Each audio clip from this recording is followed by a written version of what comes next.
Forbidden Fire, Part 2, The Power Behind the Magicians. In Exodus 7, when Moses cast down his rod and it turned into a serpent, Pharaoh's magicians did the same. So what kind of power did they have? Not sleight of hand, not clever illusions, but real supernatural power from the wrong source. Magic in the Bible was never a joke. Pharaoh's sorcerers turned water to blood. They summoned frogs from the river, but when it came to the finger of God, they couldn't keep up. By the third plague, they confessed, "This is the finger of God."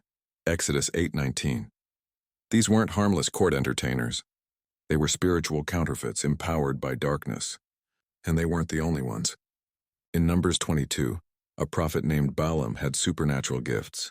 He could bless or curse with power, but his heart was corrupt. Though he heard from God, he loved the wages of unrighteousness and used his gifts to lead Israel into sin. Then there's the witch of Endor in 1 Samuel 28. Saul disguised himself and asked her to summon the prophet Samuel. To her own shock, God allowed it, and Samuel rebuked Saul from the dead. Again, this wasn't fantasy. It was a forbidden door, and Saul paid for opening it. God's message is consistent. Supernatural power doesn't prove divine approval. The magicians in Egypt had power. Balaam had visions. The witch in Endor saw the spirit realm, but none of them pleased God, because the source of their power was unclean, and the fruit of their influence was deception. So how do we apply this today? We stop thinking power equals truth. We stop chasing gifts more than godliness.